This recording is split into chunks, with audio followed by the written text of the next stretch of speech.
My name is Olivia Black. I am a 2L here at the University of Kansas School of Law, and today I am interviewing Yolanda Huggins. Say hi. Hi. Hi. So anyway, Miss Yolanda actually is faculty support here at KU Law, and she does so much for the university. Basically, she's almost like the glue that holds KU Law together. If you guys need anything, then she is always there. I know she sent me multiple emails of things I've needed to correct, like the wrong ID number on an exam. It was the one who was like, you need to fix this. And I was like, oh my gosh. So yes, I appreciate her and I love her. And actually, it's really funny. We were in the hallway together one time and someone was like, are y'all related? I will say I'm related to Miss Yolanda Huggins because she really is the coolest person I've met here at KU. So I decided to interview her today. So are you ready for your interview? As ready as it's gonna get. All righty. So Took the bonnet off, so we're ready. Yes, we're here. So my first question to you is, what would you be doing if you weren't working at KU? I think since I'm a certified paralegal, and before I came to KU, I was working at a law firm for veterans disability benefits. So I think if I wasn't at the law school, I would probably be at a firm. I got my undergrad in social work, so I was kind of leading into doing like corrections. And so I did some internships and stuff with probation, parole, and transition programs once they get out, like how to get jobs and how to help them get on their feet. So probably something like that. Would you be living in Lawrence still then, or would you? We have a jail, but I don't think, probably not. At least have to probably go to Kansas City. Is your family here in the area? Topeka. I grew up in Topeka. Okay, gotcha. So not that far. And then I was like, I at least can't go back there. I was like, and I think I was too afraid to go anywhere else, but I was like, I can't go back there, So now I'm in the middle. I'm kind of like got my family close, but then I've got life in Kansas City. So yeah. All righty. So my next question to you is there a family recipe that your family requests almost every holiday? Like the family staple. What's the family staple? Yeah, it would have to be my mom's sweet potato pies, because she'll go to a farmer and just get vats of sweet potatoes and just peel. And sometimes I feel guilty when I don't help, but sometimes I don't. So she will peel all these potatoes and just make pies and kind of freeze them. And so people come over that we haven't seen all year. And I just come to check on you. Just came to say hello. Is that a pie on the counter? And then they want a slice and one to go. And so that is definitely, and then this year she didn't have as many because she says, we're not doing the big thing. So she didn't make as many, and there were some hurt feelings. And I said, but the recipe's here, but that just wasn't good enough. So the sweet potato pie is the one thing that she doesn't really make them throughout the year. And it's that thing. Yeah. It's not pumpkin. Now we do have a pumpkin because there's somebody in the family that does the pumpkin, but I'm the pumpkin and I get made fun of. But I will say everyone during Christmas comes and knocks on my grandmother's door wondering where that sweet potato pie is. So your mom must be my grandmother, because that is the same thing that we do. Alrighty. So what artist or album could you listen to every day and not get tired of it? Well, right now I've been playing that Jasmine Sullivan EP that came out a couple of weeks ago. And that's just on repeat. It is. I think I told my friend that I was like, I think I've listened to this an unhealthy amount of times. So that is definitely on repeat right now. But I listen to anything and everything, to be honest with you. I was just listening to Fleetwood Mac's Rumors the other day. I just let the whole thing can play through. I love soundtracks. So like Waiting to Exhale, Bodyguard, Soulful. I love all those types of soundtracks. Footloose was kind of one of my first soundtracks. Saturday Night Fever, that soundtrack, I will play that soundtrack. The Greatest Hits of Otis Redding, that is one that will play. You're like karaokeing it, like singing it all out loud, everywhere, in the car, everything. And my scouts, my Girl Scouts, I'm a troop leader. My Girl Scouts know that when we're in my car, there might be a concert going on, Okay. and there may be songs I don't need backup singers, but sometimes I do. And so, and they listen to anything and everything, because sometimes I let them change the channel and they'll like, that song? That song? I was like, yeah, I know. I mean, like 80s rock and, not too hard of a metal, but I'll listen to that. And we've done volunteer work where, the vendor would put music on and I know like all the songs, and I listen to everything. So, I have a wide range, but that Jasmine is on right now, full repeat. Sure. So my next question to you is, would you prefer sour, savory, or sweet? Like at any Yes. Which one? No, yes. I like them all. I like them all separately. I like them all together. I definitely do like the dark chocolate with the sea salt. I love that combination. I love peanut butter and chocolate. But I'm a person that'll eat a lime and a lemon. I'll buy them just to eat them. Me too. Yeah, so I'll just eat and I love spicy. I put hot sauce on potato chips, and I love cinnamon bears and hot tamales and things like that. So I do eat all of that stuff. I think we are related.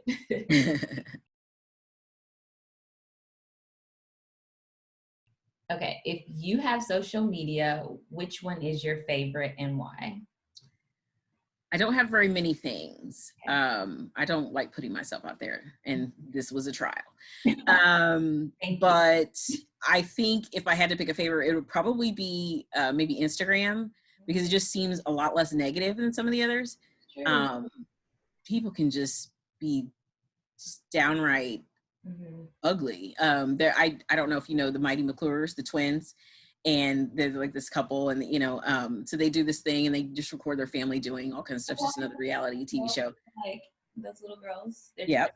Okay. Yeah, and so I guess mom had a birthday this past weekend, and somebody posted up like, I like mom, or I like the kids and dad, but I don't care for mom. And it's like her birthday post, and people just jump. They're like, why would you even say that? Why bother? What was the point of that? And so people can just be so negative on things like Facebook. And not only that, but there's things, one of my cousins, I tell her all the time, I know that you're an adult, but I'm here for you. If you need me to buy you a diary, I will do that, because that did not need to be posted to the world. So there's that. So I like to be nosy. I'm not gonna lie, I like to be nosy, but I think that Instagram is kind of a little bit more positive, because you just look at the pictures and you're just like, okay, it's a picture or a little bitty snip, and then but there's not a lot of posting of negative things. Yeah, Facebook is definitely like your family acting up, and you're just like face plant, at least for me. So it's that grocery store that's on that side of town that you just like, okay, we're going here fast because we just happen to be over here. Yeah. Okay, so if you could wear one color every day for the rest of your life, what color would it be and why? Black, because black is beautiful. Exactly. But if I had to like choose a color, caramel goes with everything, just so you know. So probably red. I think I have more red than anything. So reds and pinks. I'm a red bone, so those are kind of like color family. But I do happen to look good in just about every color. I'm not being conceited or anything. So. What place is at the top of your bucket list?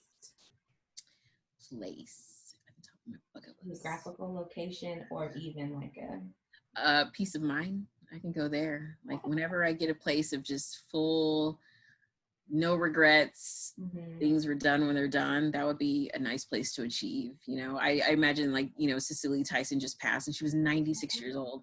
And I was thinking at that point, and I know Betty White just had a birthday. I'm like, at that point, you probably have achieved a certain place where you're just like, what happened, it's done. And you just feel this peace about it. So if it had to be, not physical, but physical, I am looking forward to traveling a lot more when this whole thing is up. I've got taking a trip with the Girl Scouts next year, hopefully, that we're going to go to Paris, London, Versailles, 2 cities in Switzerland, and Florence and Rome. So 4 countries, 7 cities in 15 days. And so I'm really looking forward to that. So confused because when I was in Girl Scouts, we didn't have. Everybody says that. This is not your mom's or your grandma's Girl Scouts. We were just selling cookies, and that was about it. We hustle cookies. It's not even selling. I said, and I've told them, I said, if somebody comes to your table and they stop and they walk away, you lost that sale. Mm. And they said, how can you do that's just mean? I said, I'm gonna prove it to you. Proved it. Time and time. I've proved it so many times. And they're like, okay, there's something about that. I said, if they stop, like there's some people that are just like, exactly. I don't see them. And like, we see you and we know you see us, but that's okay. But if they stop at the table and they walk away without buying something or giving a donation, you gotta work that. So. If you could quarantine anywhere in the world, where would it be? Somewhere that's paid for. So I don't know.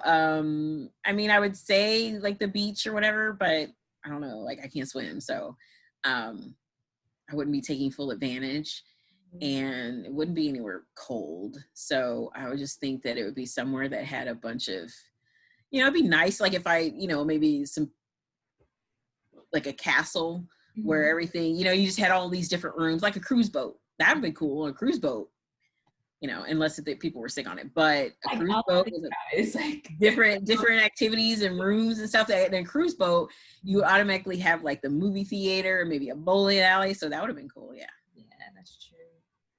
So basically you said no cold, but not the beach either. So I think that's still Kansas, if I'm not mistaken. It is, but Kansas is the type of Kansas where it's just not every season. It's extreme season every season.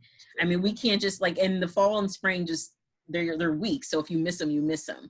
But the heat can get just ridiculous, and I don't take well to humidity, and then the cold can just get. It just makes me angry, It's just like, no, like, I don't need no toilet paper that bad, So I'm just not going anywhere. So yeah, I do not like leaving. And I do.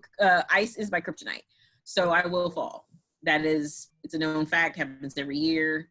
Not ashamed. Doesn't matter what shoe I wear. I've fallen in the middle of a street trying to cross the street. Stranger walked by, would help me up. It's happened multiple times. But it's weird because I've pushed many a car. Like if somebody was stuck, I've helped push and not fallen, but just walking to the car, I probably would have fell. Okay, in Jeopardy, what category would you get 100% of the questions correct? I don't know about that one. A bunch of random stuff that nobody would know. Whenever we play think games like Trivial Pursuit and stuff like that, my friend's like, some of the most random things. I do have this, I have a little OCD. For real. And so sometimes I just hold on to things. And even if I can't remember a person's name, I'll remember something about them, or I don't remember that, but I remember what I was doing when I did that. And I remember one time I was doing jury selection, and they said it was a case and it was like 10 years ago. And they're like, who would remember where they were 10 years ago? So they asked the jury, like, does anybody remember? And I was like, and they're like, where were you on that date? And I was like, well, actually, that was this day. And then this happened. And so I'm always going to remember it. And they're just like, she can go. And so, but I was like, I remember that. So I don't know. That's a hard one. Because Jeopardy's hard. It is kind of hard. I don't think I don't have a category. If it was Saturday Night Live Jeopardy, I can do it. Okay. I can do it, but yeah. So we talked about this a little bit earlier, but where did you grow up and what was your fondest memory as a child? Well, there's a lot of things I was like, oh man, that would have been cool. If like hearing about other people when I come to KU and there's people from so many different places. But I think if anything, it would probably be, my mom is one of 10 and my bio dad was one of like 10 or 11. My stepdad's one of 8 or so. So there was just people everywhere. And so that's a little different right now. They've kind of dispersed a little bit, but just, you went to grandma's and there was this cousin and that cousin and that cousin. And I'm the oldest grandkid on my mom's side, which wasn't helpful because I always had to babysit, but exactly. they were still around, between you and me in the world, I have an aunt, and she was like always would want to go to the store with my mom, and it was just me and like my younger sister, and then she had 4 kids, and so I was the oldest, and so mom was like, well, I want you to go to the store, and she's like, oh, I got all these kids, and she's like, oh, Yolanda will watch them, and so I was like, and so I'll watch the kids, and then she'll come home and she's like, why is it every time I leave my kids with you, something is broke? I'm like, I think the question is, why are your kids bad? So, so yeah, but it was still kind of fun to be around them. And so you have the memories of like them growing up and just being surrounded by so many different kids. It's the family closest. Yeah. I feel bad because I was always the baby, but I felt like I would get in trouble because my older cousins and my brother were always up to something. So I always just got included in there, even though I was probably like the sweetest one. So okay, sure. I don't know. I might. I never got in trouble necessarily for things that I got. You need to be watching them. You should be paying attention. And I was like, don't want to be here. So it's just kind of like, I didn't tell her to break that, maybe you should think of, working on that with them, don't touch stuff that's not yours. So, yeah, so I had to do a lot of explaining, but I'm good at that. So what other Green Hall faculty member would you want by your side in an apocalypse? Oh, this is recording, right? Okay. You can tell me. You know what? No, I'm going to take Blake. I'm going to take Blake with me. Blake Wilson Library. Gotcha. One, and his family can come too. Blake, your family can come too. But Blake probably has survival skills. I'm pretty sure he would know because he camps and he knows how to like do that. But also he would keep me calm because, he does the meditation thing. So he would keep me calm and he would help me stay alive. So I'm taking Blake. Okay. That sounds like a good idea to me. All righty. If you could have like one superpower, what would it be? Definitely not taking Yule. She'd probably give me something to do. Oh my God. You missed that. I'm kidding. If you had a superpower, like what would it be? And it's lagging a little bit too. Let me see if it'll catch up.